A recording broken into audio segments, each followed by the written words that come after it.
मौजूद है केके पंचायत क्षेत्र में, जहां पर केके पंचायत क्षेत्र में आप देख सकते हैं पंचायत भवन में आज जो आउटसोर्सिंग जो कंपनी है उनके द्वारा क्या वार्ता हुआ है और क्या सफलता मिलेगी। हमारे साथ केके पंचायत के मुखिया रीता देवी है, साथ में अन्य लोग भी हैं।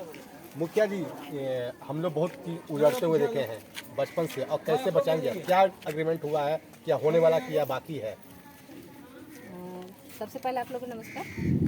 और आज जैसे कंपनी वाले आए थे हमारे सियाल के पंचायत में, तो उनका कहना है कि हम आउटसोर्सिंग काम करेंगे, तो आप लोग का मिली भगत से आप लोग जब तक एग्री नहीं होइएगा तब तक हम लोग नहीं काम कर सकते हैं। तो जब हमको बोले कि मिलेंगे मुखिया जी, तो हम बोले नहीं, सबको जब सब सामने रहेंगे तब आप आइए और उनके बीच में बात रखिए। हमारे ग्रामीण कुछ आपसे बात करेंगे और उसको आप जवाब दीजिएगा। जब मेरे सब लोग खुश हो जाएंगे, सर्टिफाई होंगे, तब आप हम लोग को आगे काम करने देंगे।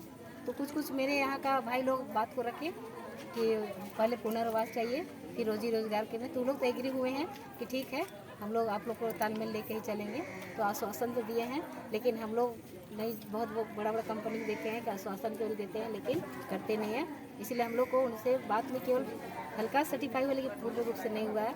हम चाहते हैं वो लोग एग्रीमेंट करके दें, और एग्रीमेंट करके देंगे, और जो सीसीएल जो उनको एग्रीमेंट किया है उसको पेपर भी हमको देंगे, ताकि हमको सर्टिफाई हो कि हाँ, हम ये मतलब जो भी काम होगा हम लोग का बात को रखा जाएगा।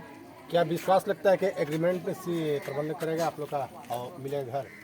हाँ, प्रबंधक से बात हुआ है मुखिया जी का, तो मुखिया जी तो बोले हैं कि हाँ होगा, तो वो भी बोला है हाँ, तो हमको तो लगता है कि होगा। ठीक है, हम लोग देखे हैं कि आज से 30 वर्ष पूर्व खिलाड़ी पीस हो या अन्य क्षेत्र को जो सरकारी जो कंपनियां थी सीसीएल के द्वारा तोड़ा गया, लेकिन आज प्राइवेट कंपनी, आउटसोर्सिंग कंपनी है। अगर भारत सरकार का जो कंपनी है, अगर उसका आप उत्पादन ही बंद करते हैं तो सीसीएल कोई फर्क नहीं पड़ेगी। कैसे लड़ाई लगे उस समय जिसमें सीसीएल का चक्का जाम करता था तो सीसीएल में हड़कम बदल थी, लेकिन प्राइवेट कंपनी आ चुकी है, आप उसको कोई उत्पादन भी ठप करेंगे, ये प्रभाव नहीं पड़ेगा। कैसे अपने घर को बचाएंगे? हम लोग से आज RMN के सीनियर मैनेजर आए थे, उनसे वार्ता हुआ है। एक आश्वासन वो दिए हैं कि काम करने से पहले हम लोग एग्रीमेंट करके देंगे, एग्रीमेंट होगा।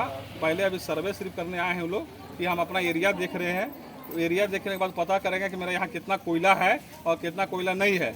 अगर उनको सर्टिफाइड हो जाएंगे कोयला है, तब वो सीसीएल से अपना वो कोयलेरी खोलने का काम शुरू करेंगे, और नहीं अगर कोयला उनको सर्टिफाइड पूरा नहीं हुआ तो वो काम नहीं करेंगे। एक महत्वपूर्ण बात है, यहाँ पर सीसीएल के कोई अधिकारी का GM हो या PO किसी घर में आ जाते हैं तो वहीं से फूट होना शुरुआत होती है, उससे कैसे बचाएंगे पंचायत को, ये बड़ी सवाल है। नहीं, पंचायत में हम लोग एकजुट हैं अभी, और जितने भी प्रभावित हैं एकजुट हैं, और हम लोग चाह रहे हैं कि पहले हम लोग को पूर्णवास दे, उसका बाद ही काम अपना शुरू करें। हम लोग का पहला मांग यही है, और दूसरा मांग है कि बेरोजगार लोग यहाँ पर हैं उसको काम पर रखे। लेकिन आप देखिए कंपनी से बात अभी हुई है, वो सर्टिफाइड अभी हम लोग उससे नहीं है, हम लोग तो वार्ता करके गए हैं, लेकिन हम उससे खुश ज़्यादा नहीं है। लेकिन अगर वो एग्रीमेंट कर देते हैं हम लोग साथ, जैसे वो बोले, अगर वो एग्रीमेंट करने के बाद अगर काम करेंगे तो अच्छा बात है, हम लोग उसका सहयोग करेंगे। संजय जी, सबसे बड़ी बात है कि सीसीएल के अधिकारी आते हैं, अगर आपको बंगला मिल जाएगा, मैडम को बंगला मिल जाएगी, इनको बंगला मिल जाए तो इससे फिर तो हो जाएगा। नहीं, ऐसा कुछ नहीं हो सकता ही, कतई हम ये हुआ है, बुरकुंडा में हुआ है, वो जगह जगह का है, लेकिन हम लोग का यहाँ का कल्चर है, हम लोग सब जगह का अलग है, लेकिन पोड़ा का हम लोग का कल्चर है कि हम लोग दुख सुख में सबके साथ में रहते हैं। ऐसा हो नहीं सकता कि हम लोग को महल देख के कोई खरीद लेगा, ऐसा नहीं। ये पहले भी हुआ है, लेकिन ऐसा हम लोग का प्रति, या खास करके मुखिया जी जो है, हम लोग 10 भाई सदस्य बनेंगे और उसके अंडर में जितने आदमी रहेंगे, हम लोग में फूट होने की कोई संभावना नहीं है। हम लोग इसको नकार के ही चलेंगे। कैसे दावा कर रहे हैं कि नहीं हो पाएगी? काहे कि हम लोग अपने आप में विश्वास है, और हम लोग एक जगह और एक साथ बहुत बचपन गुजर गया, और जब उजड़ने का बारी है, जब मैनेजमेंट से लड़ने का बारी है, तो हम लोग कहीं भी रहें, लेकिन एक साथ में मैनेजमेंट के विपक्ष में खड़ा रहेंगे हम लोग। चलिए, अच्छी बात है, विपक्ष में खड़ा रहेंगे। एक और अंतिम सवाल है, कैसे बचाएंगे पंचायत को? अगर यहाँ पर मतभेद होता है, भेदभाव होता है, तो कैसे बचाएंगे अपने आप को? यहाँ मतभेद होबे नहीं करेगा, इसलिए यहाँ सबको आवाज़ दे, और यहाँ का जितना जनता है उसको साथ लेके मुखिया जी चलेगी, हम लोग भी चलेंगे साथ में। और वो हम लोग को ऐसा आश्वासन दिया है कि अभी सर्वे करेगा 10 दिन पहले, उसके बाद हमारा घर का सर्वे करेगा कि कितना यहाँ का लोग है, उसके बाद वो सर्वे करके वो बोला है कि हम लोग काम सभी को जो 18 से 35 साल तक है उसको देंगे काम, और जो बुजुर्ग है उसको वैसा देखेंगे, पेंशन का कुछ आधार करेगा वो।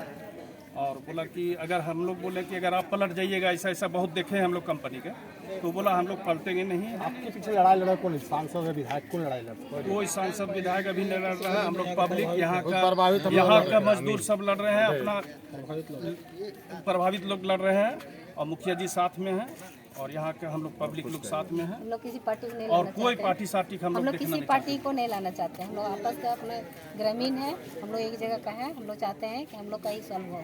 सीसिया के जो पूर्व सीएमडी जो गोपाल सिंह थे, ये पुनर्वास की लड़ाई लड़ रहे हैं, और उन्होंने कमेटी का गठन भी किया है धनबाद से, और वे सभी क्षेत्र में जा रहे हैं। लेकिन अब देखना है कि जहाँ पर सीसिया के कई कंपनियां, प्राइवेट कंपनियां, आउटसोर्सिंग कंपनी जो झारखंड प्रेस कर चुकी है, दस्तक चुकी है, अब कैसे अपने आप को बचाएंगे यहाँ के लोग, यह देखना रखिए। क्योंकि यहाँ पर अगर जनता को, अगर अपने घर को बचाना है, एकजुट बचाना है, तो सबसे पहले जिस क्षेत्र में, जिस घर में अगर कोई शीशे के अधिकारी आते हैं, तो वहाँ से पहला विरोध होना चाहिए, तभी अपने असियानों को बचा पाएंगे। अगर कहीं अधिकारी किसी घर में रात में आते हैं और किसी को बंगला दिवाते हैं, तो वहीं से एकता टूट सकती है। ऐसे में पूर्णा गेट के जो पंचायत के लोग हैं, उनको सबसे पहला विरोध वहीं से शुरुआत होना चाहिए। क्योंकि ये पहले भी कहानियाँ हो चुकी है। भुरकुंडा में रफ्तार मिलने के लिए गुड्डू पांडे भुरकुंडा